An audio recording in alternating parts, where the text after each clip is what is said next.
girl who could save the world while still worrying about her math test. Can you imagine how different the show would have been? Carpenter's Cordelia energy as Buffy would have shifted the show's heart completely. Buffy's just the runner-up. I'm the queen. You get me mad? What do you think I'm gonna do to you? Later. Instead, these three found their perfect roles as supporting characters, creating some of the most memorable moments in Buffy history. Sometimes the universe knows exactly what it's doing. Number 2, here's where it gets even weirder. Sarah Michelle Gellar, the woman who became Buffy Summers, originally auditioned for Cordelia Chase. She walked into that room thinking she'd be playing the popular mean girl, not the chosen one destined to fight vampires. I'm the thing that monsters have nightmares about.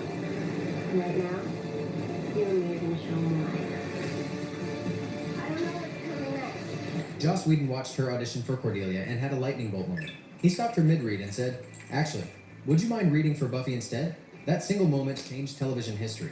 Gellar had the perfect combination of strength and vulnerability that Whedon was looking for in a Slayer. The irony is incredible. Gellar brought a grounded, relatable quality to Buffy that made her feel real despite all the supernatural chaos. Meanwhile, Charisma Carpenter was perfect as Cordelia, delivering those cutting one-liners with the right amount of heart underneath. The role switch meant both characters got exactly the right actress, proving that the best casting decisions happen when you throw out the original plan. Number 3. This next story sounds like something out of a romantic comedy. David, who became Angel, was reportedly discovered while simply walking his dog.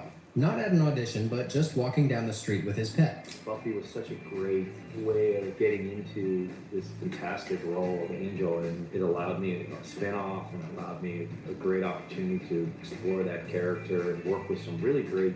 According to the story, one day his neighbor, who happened to know casting director Marcia Schulman, saw him and made a phone call. Schulman has talked about this, saying her reaction was priceless. Before he even opened his mouth, she wrote next to his name, "This is the guy." One look, and she knew he was Angel. Think about how random that is. We might never have gotten Angel. No brooding vampire with a soul. No epic Buffy romance. No spin-off series. Number 4. If David casting was smooth as silk, Allison Hannigan's was the complete opposite. Her audition for Willow was, by her own admission, an absolute disaster. She forgot her lines, stumbled over computer jargon, and at one point she literally walked into a door. She describes it as speaking gibberish by the end, but Joss Whedon watched this train wreck and saw something else entirely. He saw the chemistry between Hannigan, Sarah Michelle Gellar, and Nicholas Brendan. Willow, you can do stuff. The piano. You play? Oh, little. That's cool. If you could accompany us and we could attempt to sing. Oh, in front of other people? He saw how naturally they fell into a friend dynamic even when everything was going wrong. Whedon's response was legendary. You couldn't say the words to save your life, but the chemistry was right there. He understood that technical perfection could be taught, but that natural connection between actors is magic you can't manufacture. This disaster audition gave us the heart of the entire show. Willow became the emotional center of the Scooby Gang, and Hannigan's natural warmth and intelligence made every relationship feel real. Sometimes the worst auditions lead to the best casting decisions. Number 5. Now we get into some well-known Buffy fan lore that's become legendary. Spike's iconic black leather coat supposedly cost the production $2,000. To make it look authentically worn and battle-tested, they reportedly ran it over with a truck. Took me on and lost, remember, old man? She's under some sort of spell, cast by the vilest wretch this side of Mount Everest, which I'm told he has climbed. This story has become part of Buffy mythology because it perfectly captures Spike's character. An expensive, pristine coat was literally run over to achieve that lived-in, dangerous look that made Spike so visually striking. The reasoning makes sense. Spike had been wearing this coat for decades, fighting Slayers, and living rough. A brand new coat would have looked completely wrong. Whether the truck story is literally true or not, it shows the attention to detail.